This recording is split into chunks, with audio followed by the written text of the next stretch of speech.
Hello everyone, I'm just back from a walk with the dogs, and I must tell you, every time I approach my garden, my home, I get a feeling of joy in my heart because it looks so vibrant and alive and burgeoning with life.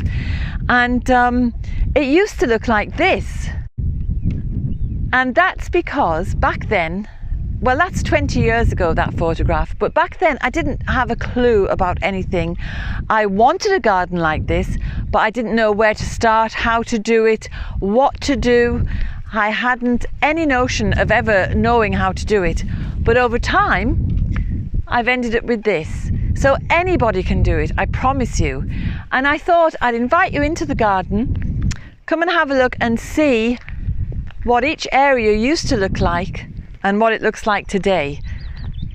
And we are just amateurs. Come on, dogs.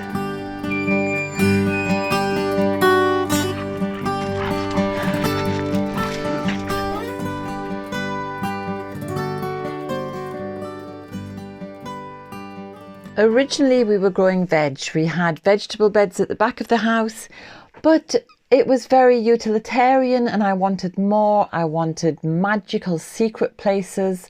I wanted diversity, and I didn't know one tree from another, had no knowledge of planting and growing and planning, and the land itself was difficult. But we were fortunate to visit Colette at Bealtaine Cottage, and when we were astounded by her garden, she said to us, "You can do this. You can have a garden like this." And the best advice she gave us was to plant something and just keep going. And so that's what we did. We just kept planting and just planting where we could because the land was so rocky, and we just kept going. And now we have a lovely garden that we really, really love. So it's been done quite cheaply as well because we can propagate things and we use seeds. And willow you can just cut and stick back in the ground and you've got a new plant. And some things self-seed, and that's very welcome because beautiful plants arrive that haven't cost a penny. And any other wild plants that arrive, I'm very happy to welcome them in. They're very welcome to come and live with us. I don't regard things as weeds, and I just let everything thrive and grow. So we've made this film for ourselves because when you're in the middle of doing something, you can't see your progress and you can't judge how much you've achieved. But looking back at old photographs, we were very surprised to look back and see what this place was like. And comparing it is really, it's just lovely to see. But we thought also that it would be very inspiring for other people. If you're feeling it's too much of a challenge, if you're feeling daunted, if you're feeling that you just won't be able to do it, I can tell you that you can. So I hope people do feel inspired by this and give it a try. So this is the front hedgerow, and I started off planting a few hawthorns that you just stuck into the ground and they grew. So then we had a windbreak and I put in these trees. I've got my Scots pine here. I've got an ash tree, I've got birch, I've got elder, I've got hazel. I can't actually get to the elder. I can see a little couple of florets there, but there's 4 elders and I can only see that tiny little narrow section. So all along here was the original hawthorn hedge, and these trees have grown. And this is the little birch that Colette had recommended go into intensive care. So we gave it some sheep's wool mulch, bit of human manure over the years, and look at it. It's almost a forest in itself. At the end of the hawthorn hedgerow is an alder, and that's pretty tall now. It's good 20 foot or more, and it's put suckers up and it's spreading. And I put 3 little oak trees in, and look at the size of them already after 3 years, and the girth of them too. And they were miles apart when they went in, but now they're all touching each other, which is just does my heart good to see. And keeping moving this way, we get to the end of the hedgerow and we've got willow coming around a little pond which we can't see anymore because it's completely overgrown.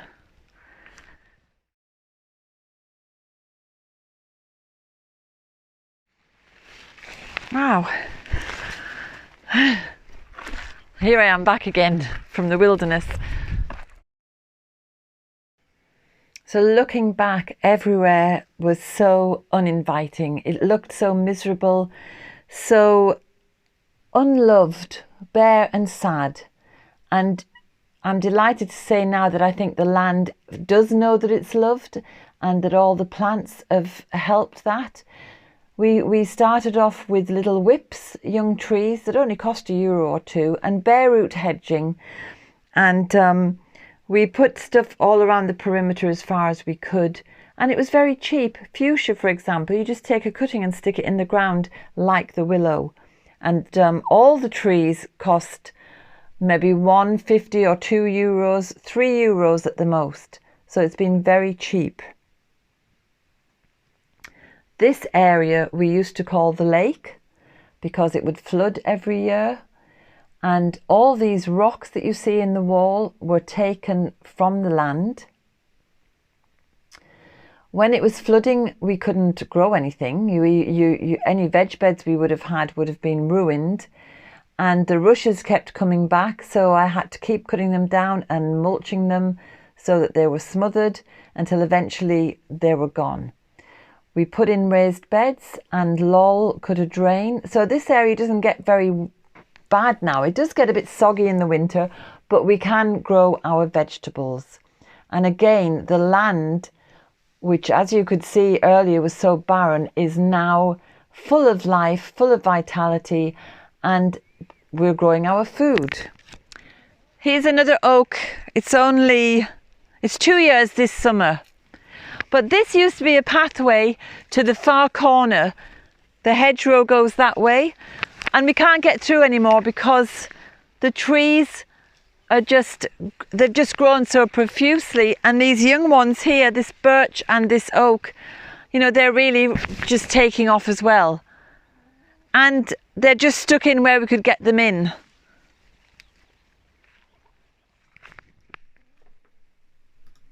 Over the years, we've changed some things around, but basically, because it's difficult to get things into the ground in certain places, it means that the garden has developed organically insofar as we have lots of separate little spaces and secret areas and areas that draw the eyes along and give you a feeling of depth and a different perception. Some things didn't work and some things have been amazing. This stone hedge was put in because we wanted to put a windbreak in to protect trees that we'd planted below and also to disguise the septic tank. So you can see how successful this has been. This growth here has been phenomenal. So down here, we decided to put in a few little trees. This is why we built that stone hedge. And this has turned into a very beautiful area, a woodland, a little secret glade of a woodland.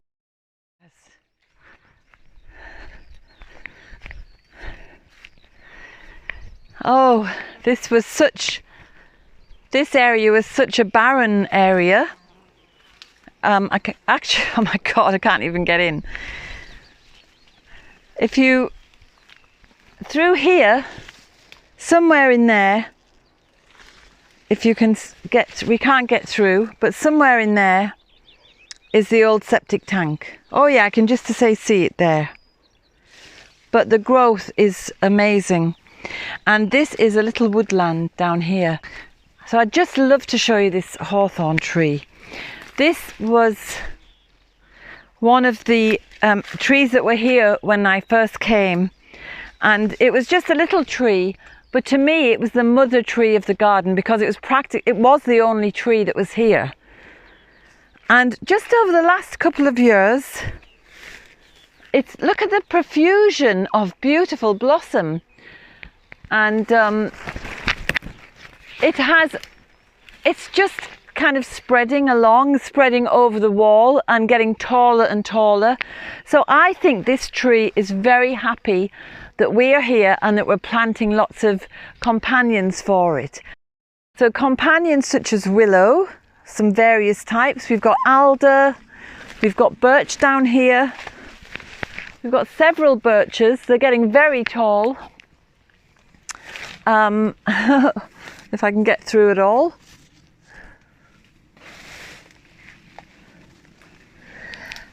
There's hawthorn up here.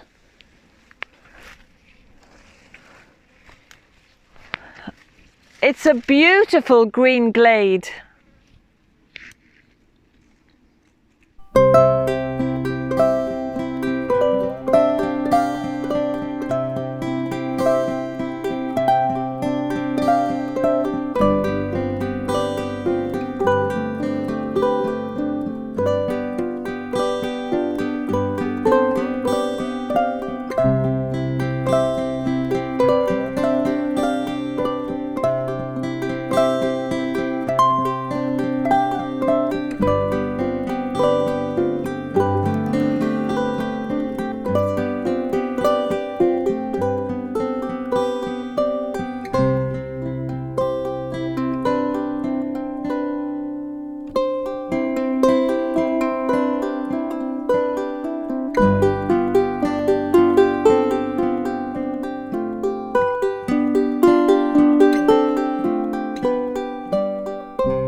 I think as the land has improved and come back from being barren and dead and sad and all of those things, I think it's affected us as well. I think we've become much more interrelated with the environment and with the spirit of nature. So this garden is giving back as well as getting all our attention. So over the years of growing this garden, we've grown as well because we've kind of woken up and we've realised that nature isn't something out there. It's not just a green, murky mixture of stuff. It's individual plants, individual personalities, friends, allies, and we've really grown to understand, I think, that we're all interrelated, we're all interconnected, we're all entangled, we're all part of nature. So this is my herb garden. I'm delighted with it. It's flourishing. We've got a lot of plants self-seeded, a lot of plants just growing where they weren't placed, such as the St. John's wort. But I'd like to also show you our little woodland project. So come with me and I'll show you what's been happening there.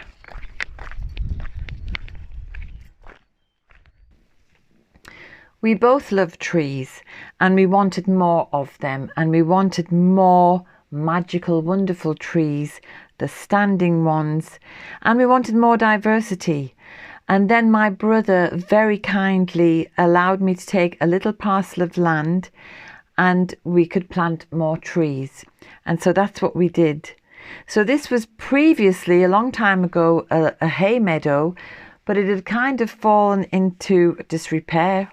You know, it had become barren almost, and the trees have gone in and grown really well and transformed this area and created a new microclimate and a pocket of biodiversity.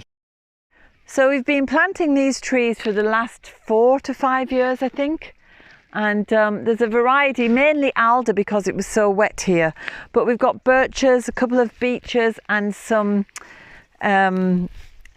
oaks as well. So it's a nice mixed woodland, and it's great to the diversity of the wood and the amount of different insects that are appearing. We've got lots of butterflies, lots of moths, and we can hear the bird song all the time. So it's just lovely to know that all these other creatures have got a home and a food supply as well. And you know, you just feel like such a mummy when you get little trees like this that you can look after.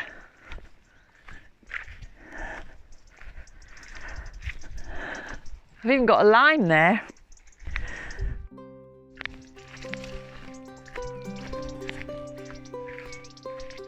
Greenhouse. That's where we start all the seedlings. And thank goodness it's been extended. We can do a lot more. And of course, apart from the trees that are beautiful in themselves, it's lovely to have flowers for the colour and to attract the pollinators.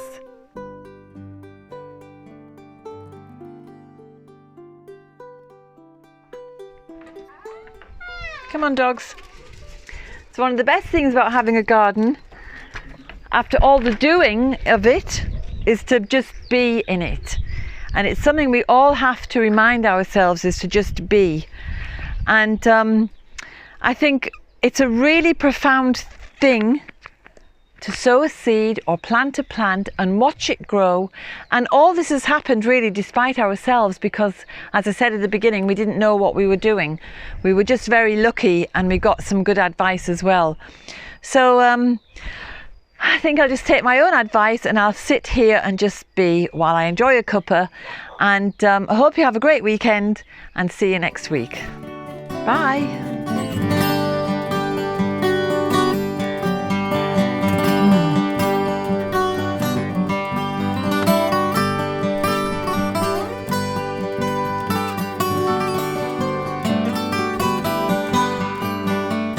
I hope you enjoyed today's film. If you did, subscribe and hit the bell for notifications. And have a look at the website danusirishherbgarden.com for more information about us and about the herbal medicine courses I offer and the Wise Woman Way training. And if you go to the shop, you can find the books, the weed handbooks and other herbal goodies. And remember, we put a new film out every Sunday. So looking forward to seeing you next week.